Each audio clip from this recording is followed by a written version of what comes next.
through thick and thin. Despite Luca's bitterness, Gran was right. He needed to hash things out with Rollo. A big fight changes the nature of a friendship. Whether, in the end, it is for the better or for the worse, all comes down to understanding. If one is not careful, the same familiarity that builds the strongest of bonds can become the wrecking ball that shatters them. Luca emerged from seclusion, taking in the crisp festival air. But the events of the day weren't on his mind. He had to find Rollo.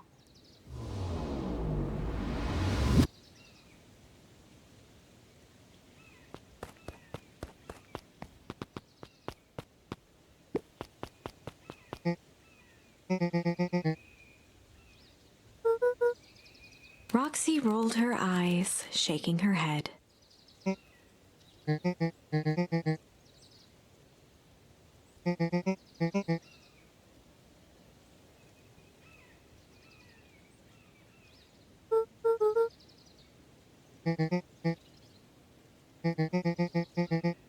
Luca looked down and kicked at the dirt.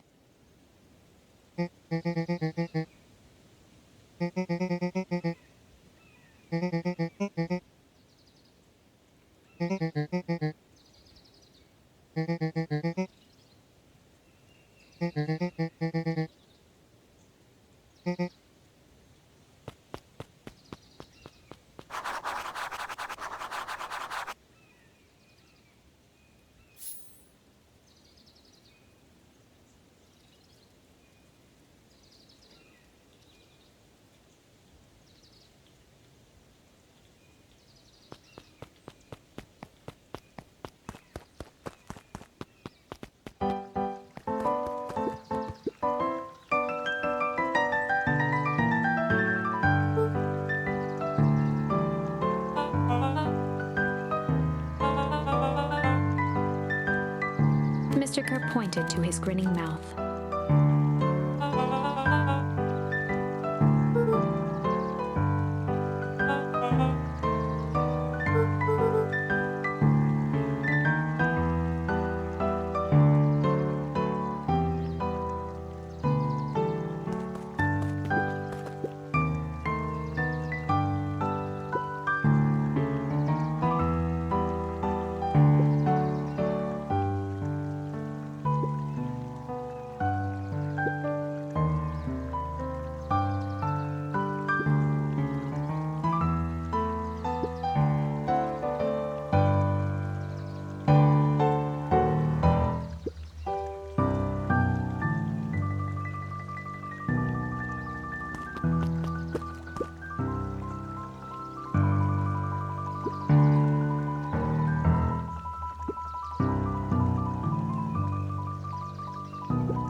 Jeff was staring into the distance with a wistful look.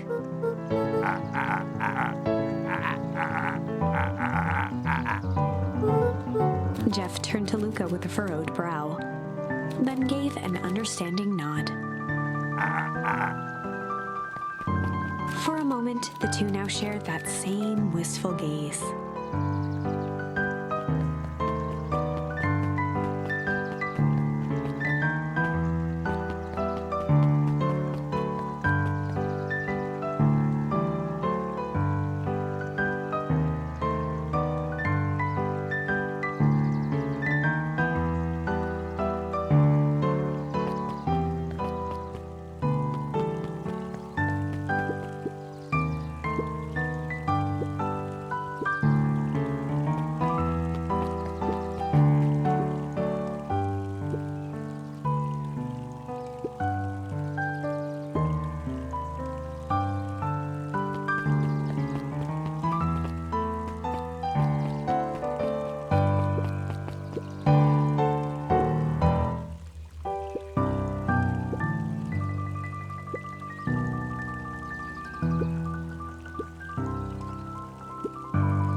Kato's eyes lit with excitement.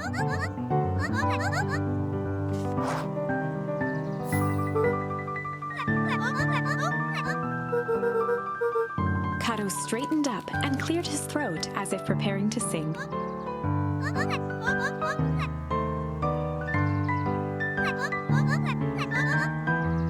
Kato stared at Luca eagerly.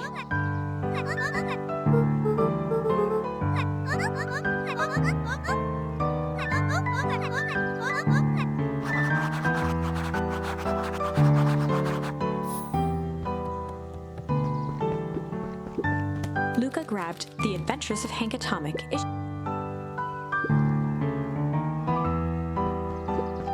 Luca grabbed The Adventures of Hank Atomic, issue number 5.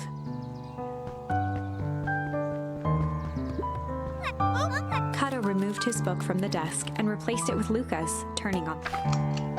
As he slid the book under the purple light to The Adventures of Hank Atomic, issue 5. Luca clicked his tongue with recognition.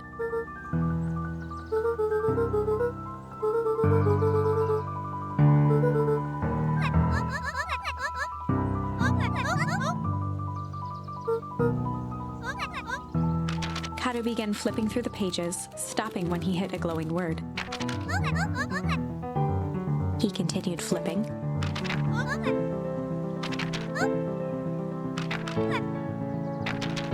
Reaching the end of the book, Kato looked up.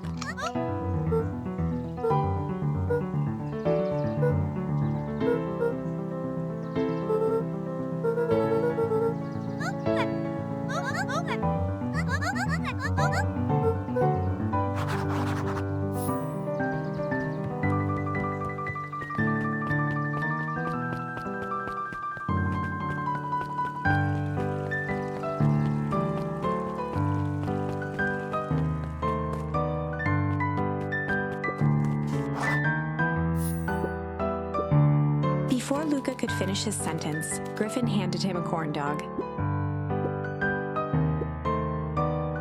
Luca shrugged, taking a sizable bite out of the corn dog.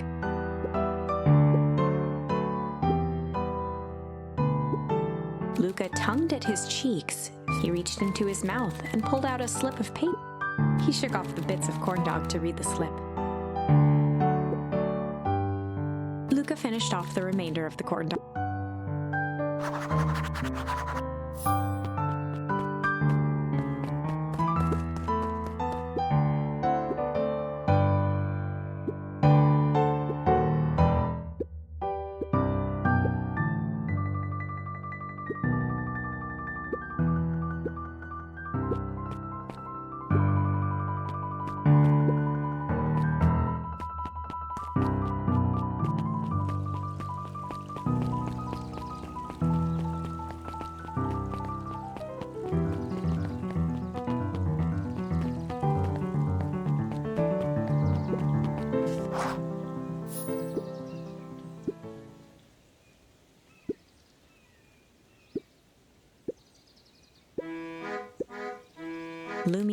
waved his hands around sarcastically as he began.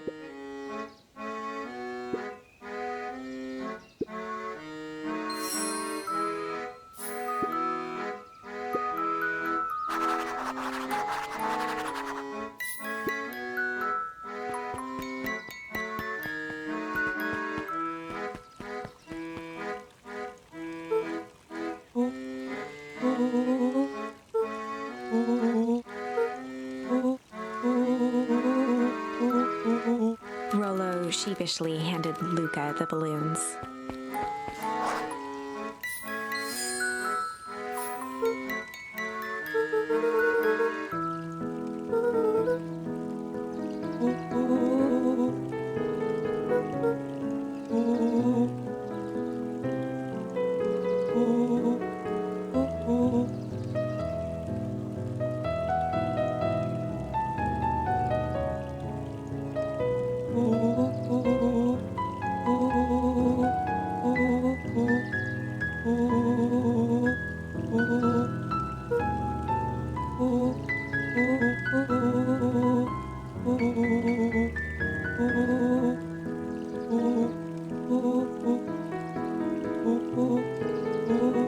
Luca threw himself at Rollo, hugging him as tightly as he could.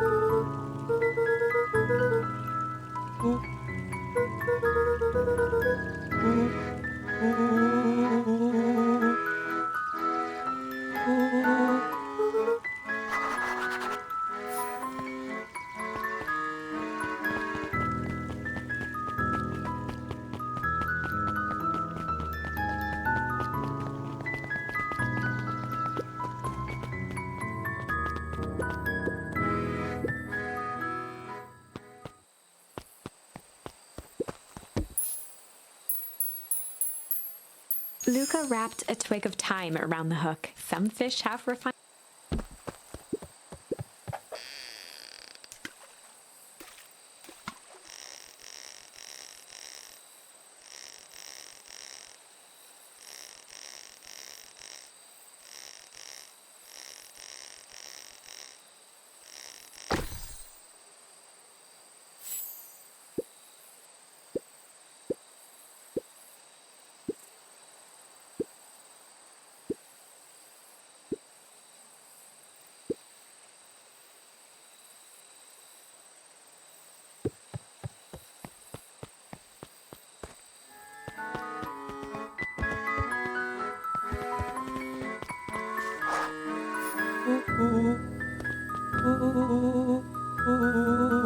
Rollo handed Luca an unopened letter.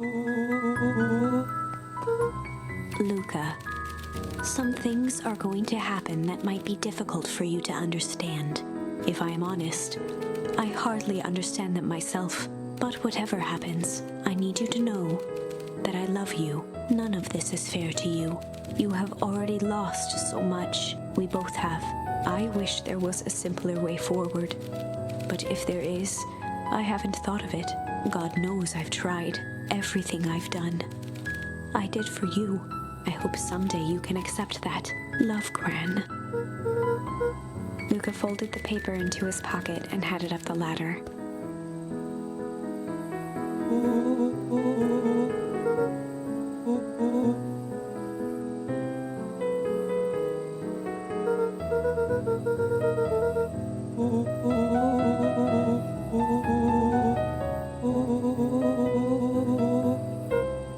Luca was at a loss for words, but that was fine. Words aren't always necessary.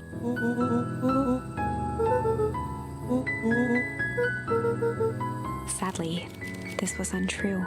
A distant rumble shook the treehouse.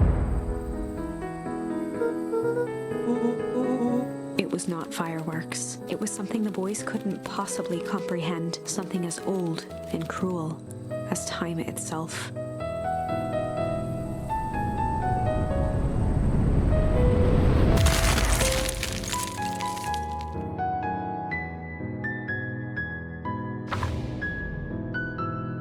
A shockwave of cold tore through the room. A bitter, unfathomable chill. Before they could react, it encased them in ice. Two boys, reunited by friendship, only to be cruelly separated by a malevolence beyond reason. And so, our story ends on this melancholy scene.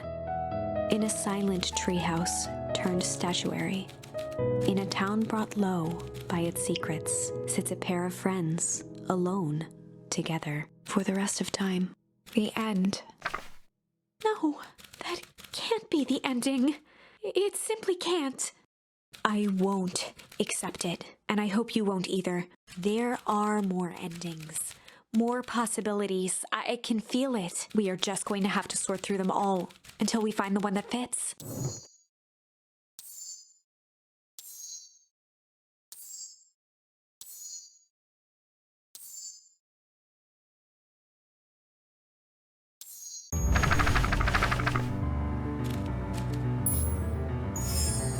Well, time to bust out the tickles.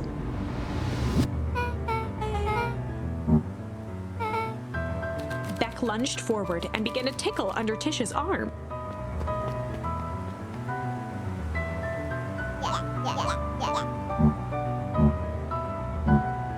Tears began to form in Tish's eyes as she gasped for breath between gales of laughter. Beck redoubled her efforts until Tish finally had had enough.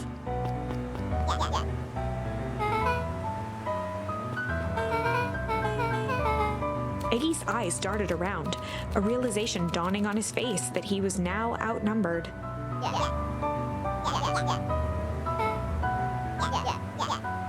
Iggy kicked at the puddle before making his escape.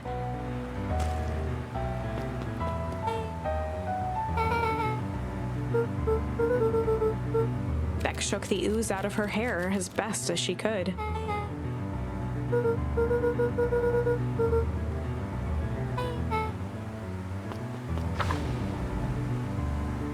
Chapter 4. The Best Policy. Luca paused for a moment, catching his breath. He'd only just met Beck, and somehow he already managed to drag her into this mess. Hopefully he could make it up to her. But finding Rollo was his primary concern.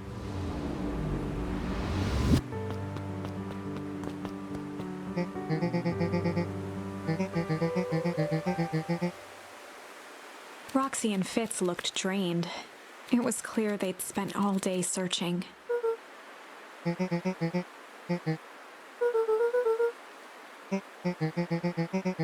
Roxy's temper could often be dismissed as the impatience of an older sibling, but this was the most intense Luca had ever seen her. Her eyes were wild and unfocused, looking straight through Luca.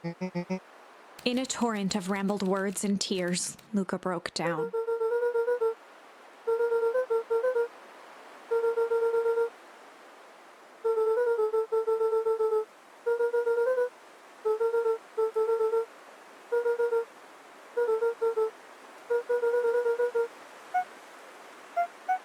Roxy, still exhausted and angry, softened briefly as her eyes hunted the ground in thought. With a determined sigh, she looked up at Luca.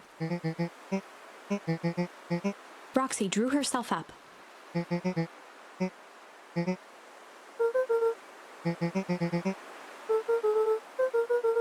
Roxy tried to think of the safest place to send Luca. Luca wiped his cheeks and gave a quick nod.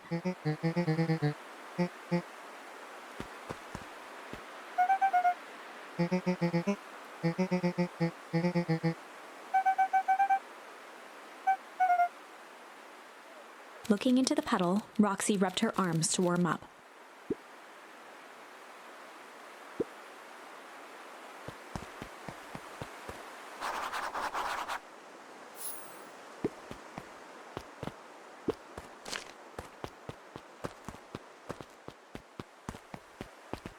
Mr. Nuncree jumped with a start.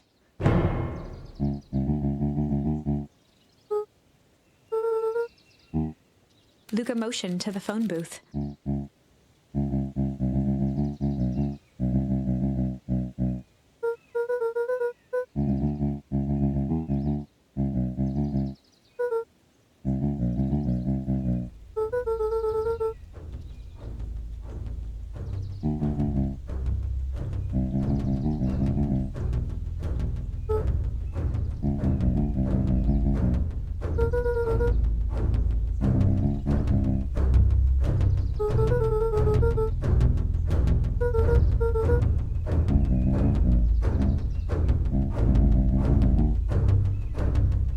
Nuncreed gently placed one of his substantial hands on Luca's shoulder.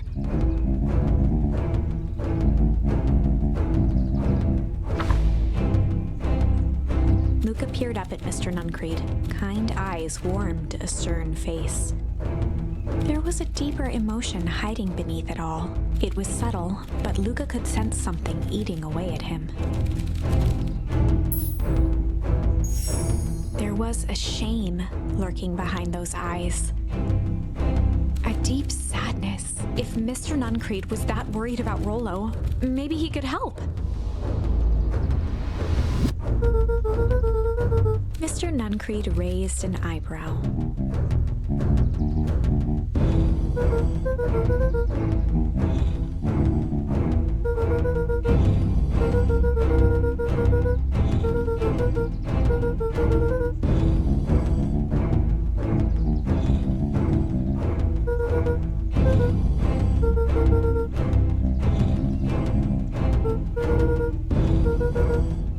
Mr. Nuncreed's shoulders slumped.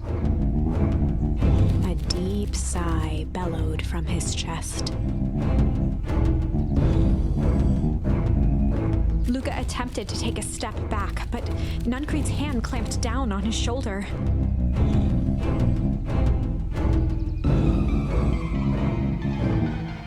With a firm shove, Nuncreed manhandled Luca into the phone booth.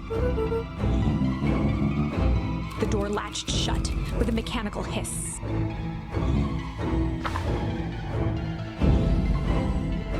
As Luca pounded the glass, the floor dropped from under his feet. The inside of the phone booth was now a loose capsule plummeting at gravity's whim. Luca winced and pressed his hands to the walls. As he braced for impact, the capsule hurried to a surprisingly smooth stop.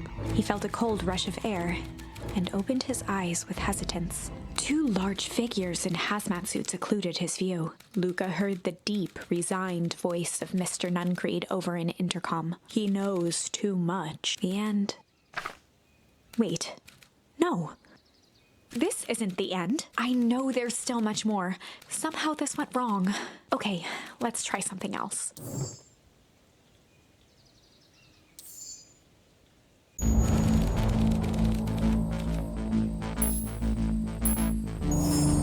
Luca drew himself up and decided to take the only option they had left. Flight. He squinted down the barrel of the mission control defense cannon, aiming it through an opening in the dense tree branches. He looked up with surprise as it struck true and taut.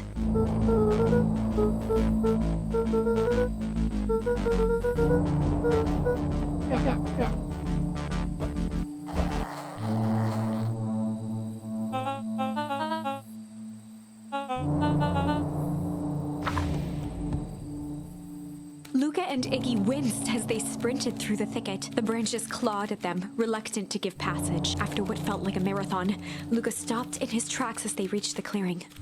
What? That was all he was able to say before Iggy slammed into his back. The boys tumbled down a steep decline and crashed with a wheezing thud on a surface as hard as ice. In fact, it was ice. Chapter 5. Signs. They stood silently, catching their breath. The sky was like sapphire. With each breath, a plume of steam escaped from Luca's lungs. Let's keep moving. Luca pulled Iggy to his feet as they gazed across a snowy terrain.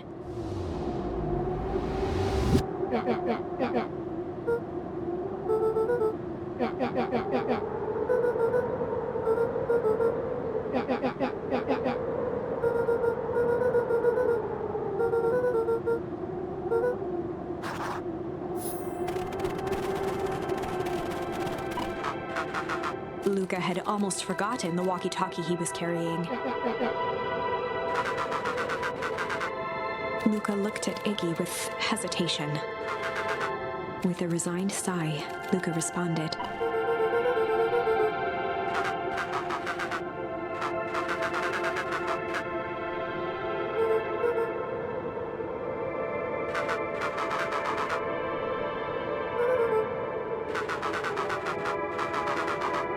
Luca winced, shoving the walkie-talkie back into his pocket.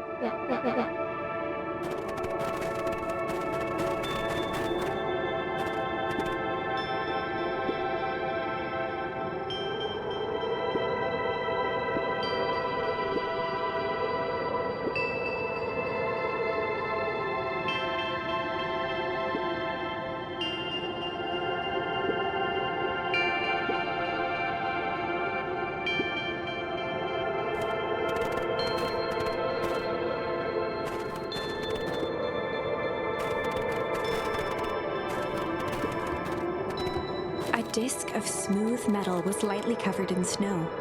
2 faint seams were visible along the surface.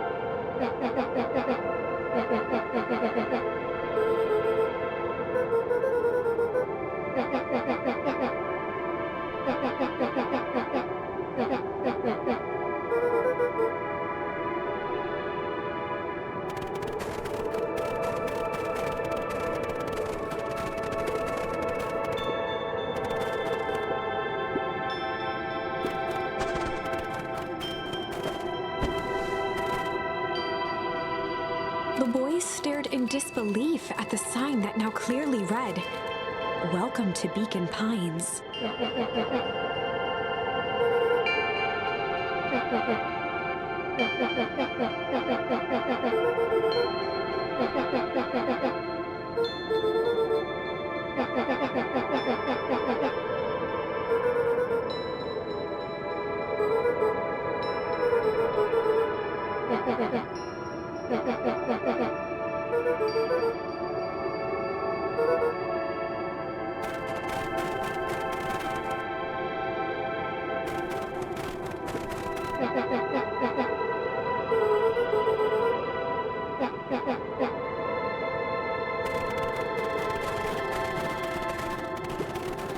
The fencing glistened, each chain link encapsulated with a translucent layer of ice.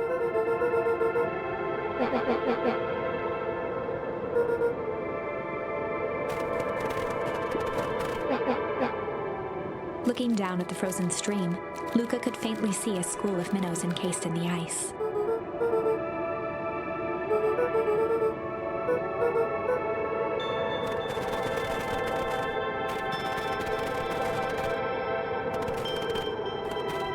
The crunching of footsteps trailing Luca went hush. He looked back to see Iggy's face twisted with confusion.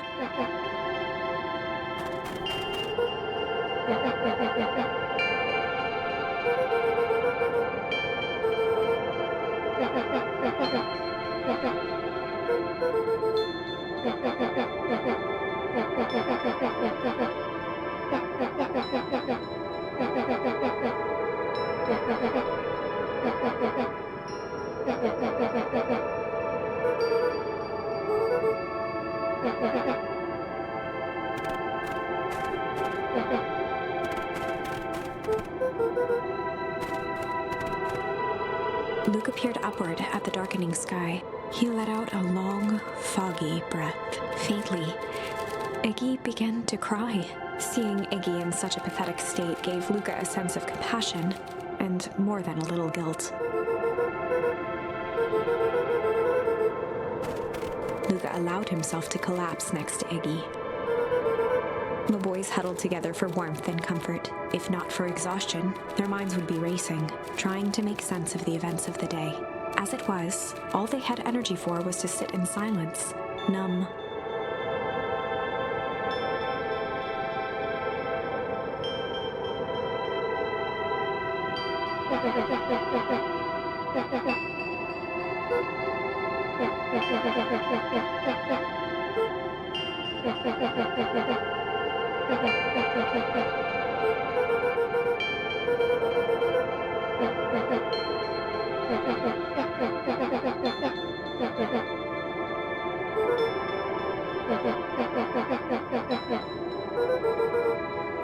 motioned sarcastically to his half-deformed face.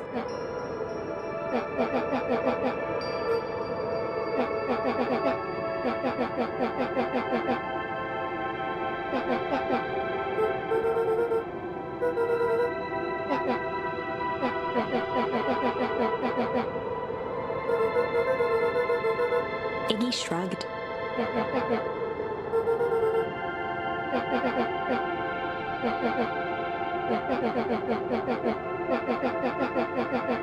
Iggy now wept openly.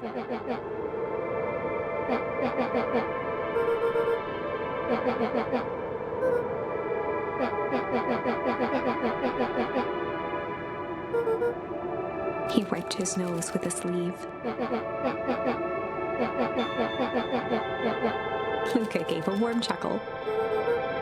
Iggy cleared his throat as he wiped his eyes. Iggy arched into a wide yawn.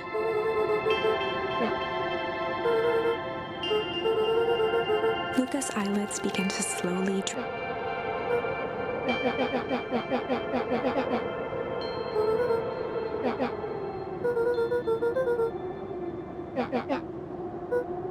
That's all Luca could whisper before succumbing to sleep. Iggy snuggled in some more.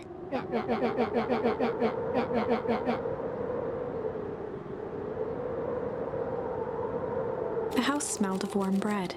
Luca was playing with toy blocks on the living room rug. He looked up to see his parents on the couch. His mother held his father's head in her lap.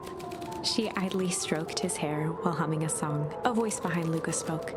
"This is how you remember them, huh?" Luca turned to see his own face, the doppelganger from his dreams, still clad in a yellow hazmat suit, still carrying a look of disdain behind empty eyes. Aww, look at this perfectly cozy scene.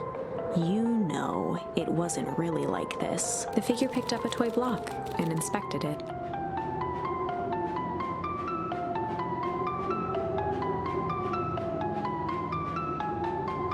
It's amazing the facades that one can build given the right materials. Not that I blame us. These are a child's memories, all warm and fuzzy. You don't remember, do you? Luca snatched the block from the figure's yellow-gloved hand. Remember what? The doppelganger pointed to the couch. The last day we saw him alive. The day he chose to abandon us. Luca turned to look at his father, still lounging on the couch. That's not true.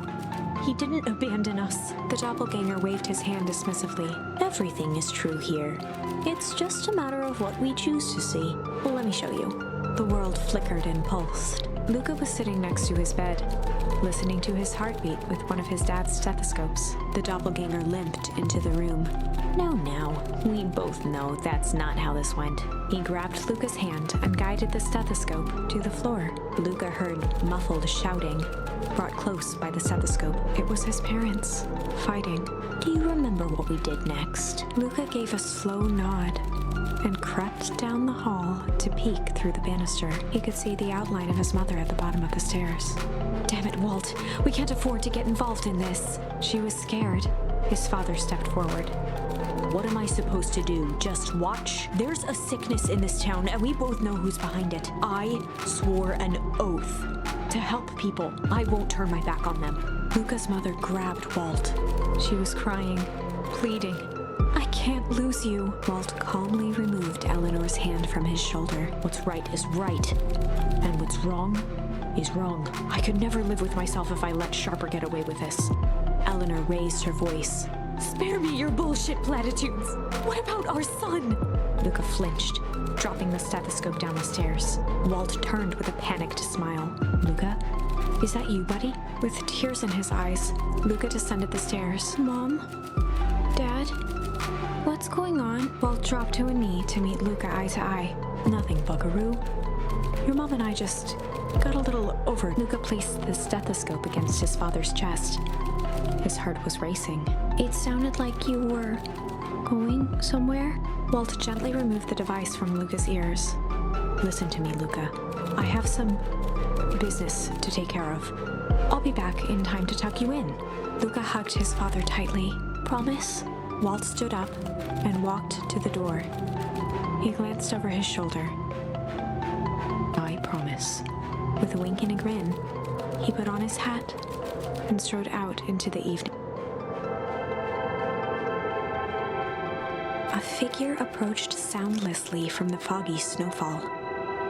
It stood above them, lingering in contemplation. Slowly raising one hand above Iggy, it snapped out 2 brisk raps on his head. From a deep slumber, Iggy sprang up defensively. Whether it was the calming presence or the recognition that he was not in danger, Iggy felt his clenched fists lower. Luca looked up, gradually remembering his whereabouts. The figure exhaled a cloud of warm vapor.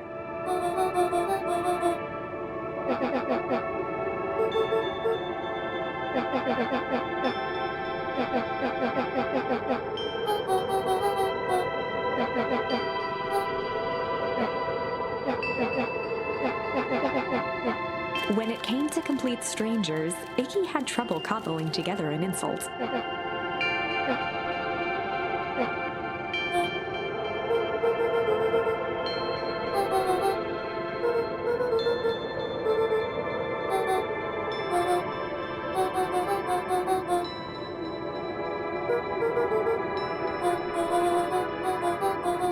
Iggy huffed with gratification. Nat began to turn away indifferently.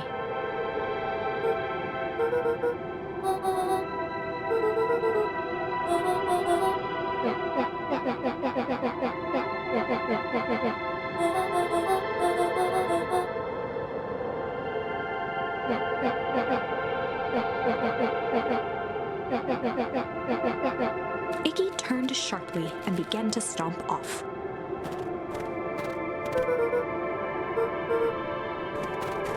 Realizing he'd worn their patience then, Nat relented. Luca and Iggy turned around with hope in their eyes. Nat took a deep breath in. Nat exhaled slowly, then snapped his fingers. For a brief moment, Luca and Iggy let themselves believe that some great magic was about to unfold, until they opened their eyes and found themselves in the exact same place, cold and disheartened.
Nat narrowed his eyes, furrowed his brow, and uttered. Luca began to laugh uncomfortably. He looked down at his feet. His eyes started back and forth in contemplation. With a sudden pain, a thought struck him. He sprinted off into the pale distance. As Iggy turned to follow, Nat called out.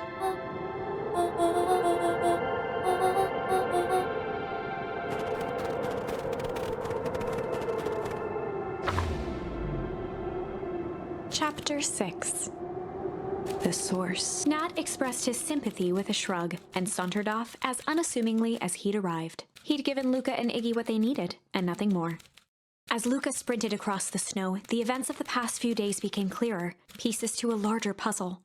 Rollo said he was underground somewhere, captured. Mr. Kerr tried to cover it up with lies. The clipboards were hell-bent on capturing Iggy. It all seemed to point to perennial harvest. But right now, there was one thing that Luca needed to know. Luca stopped dead in his tracks. The tree was gone, uprooted and moved, leaving a raw gash in the earth. He dropped to his knees and dug wildly at the cold snow.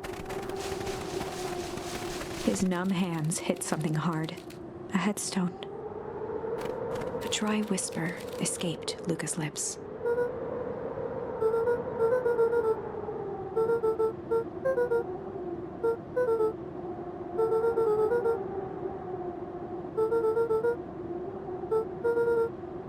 There was no reply, just snow-covered silence. Iggy finally noticed the tears welling in Luca's eyes and the snow-covered grave.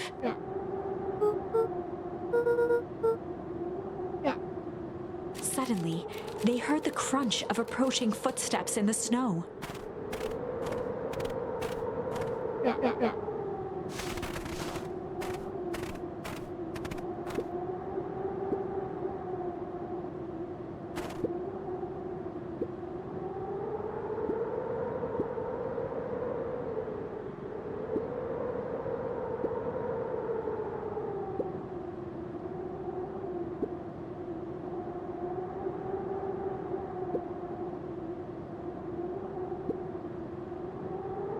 He bent down to scoop up a snowball and lobbed it playfully.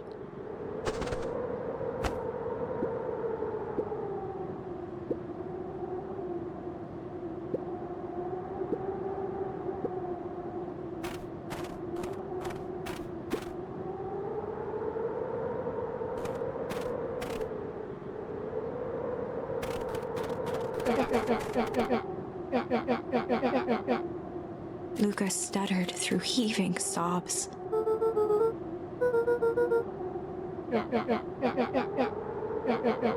Iggy gave Luca a solid smack on the back of his head.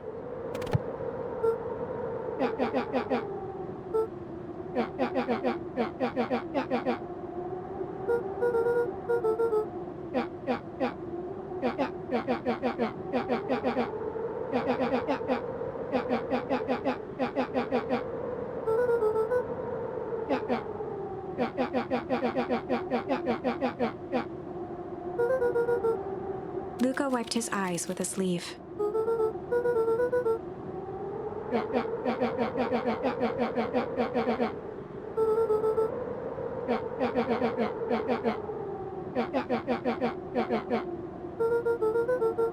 Iggy flashed a mischievous smile and cracked his knuckles.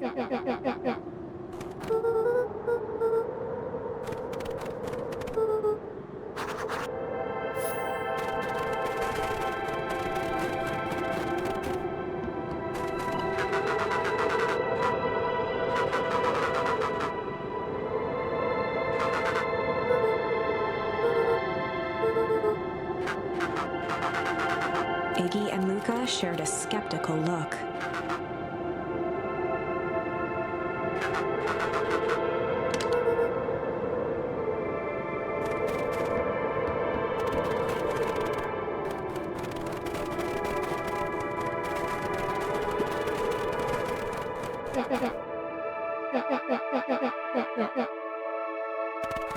Iggy darted behind a large pine and began digging furiously. He emerged holding a shoebox with a crude skull painted on its lid.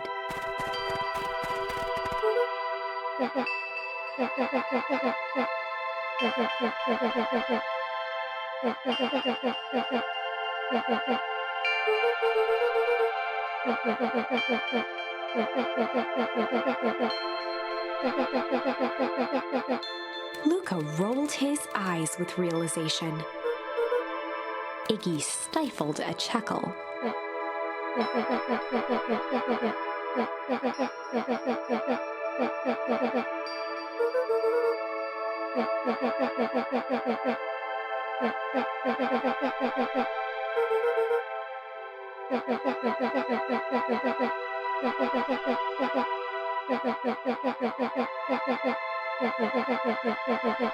Iggy triumphantly raised the shoebox.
Luca and Iggy inched up to the edge of the hole with bewilderment in their eyes. Arctic air breathed out of the cavern in heaving gusts.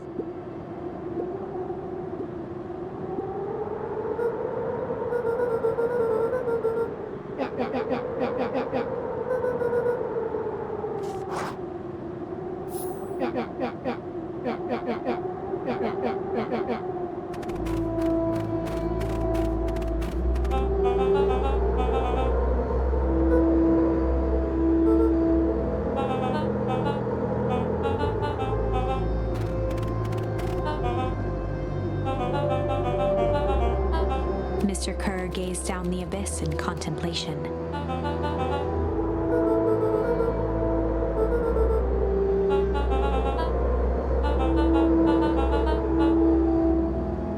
Kerr scratched the back of his head.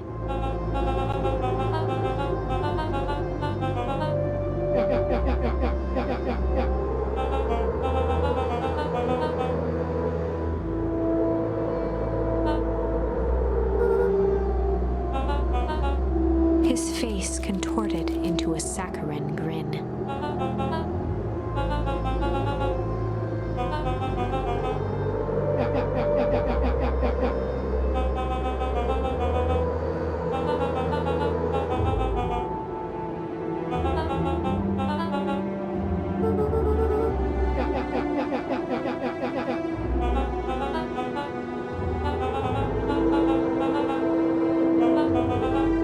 Kerr snapped his fingers.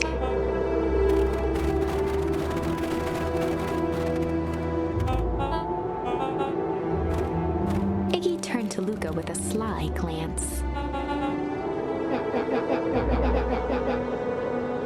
Iggy waved the box into the air, threatening to drop it down the hole.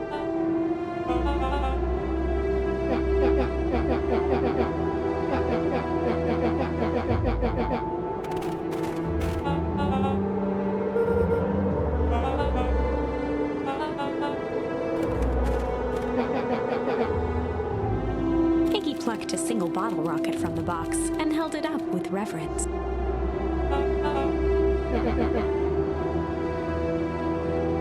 After a long pause, Mr. Kerr flung up his hand with frustration.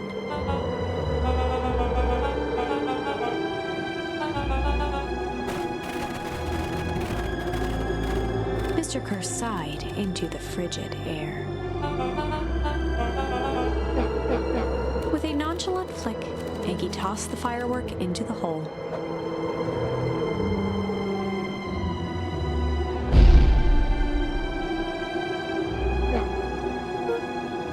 With a growl, Kerr leapt at Iggy, crashing through Luca. Iggy tried to twist away, but in the struggle they both tumbled over the side. Luca dove forward, bracing Iggy's hand just before it slipped. His grip was made precarious by the cold, wet snow. He could see Kerr further down, clinging to Iggy's coat.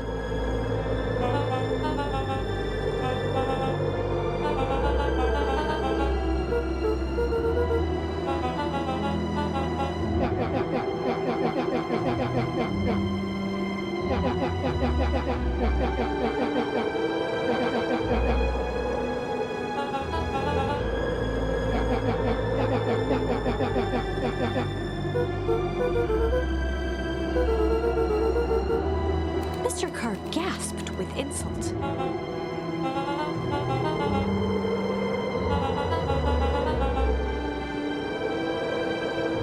With a wild look in his eye, Mr. Kerr began to hum a proud melody.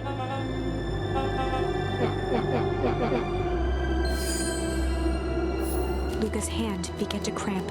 His voice began to crack.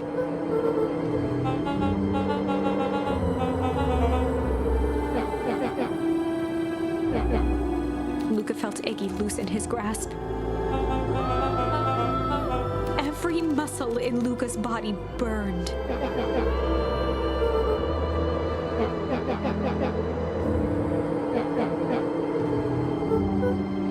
Luca felt his hand slipping.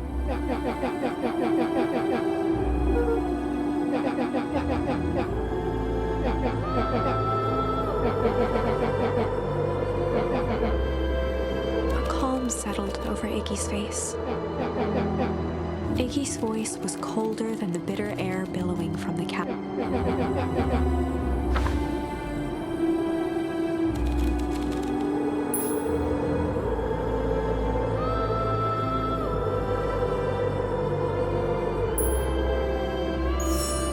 Luca had no choice but to accept Iggy's request.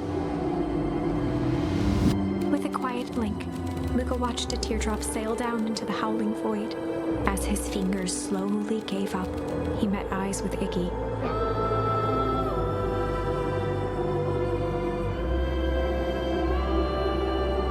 The two silhouettes were swallowed by darkness.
We have some idea what that would look like.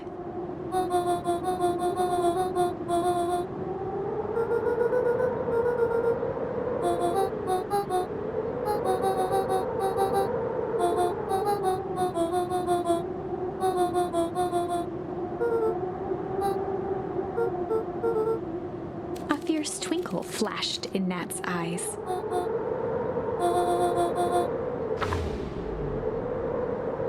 With a chuckle, Nat turned and walked west. Dumbfounded, Luca followed behind him, trudging through the snow. Every step taking him further away from everyone and everything he knew, and closer to destiny.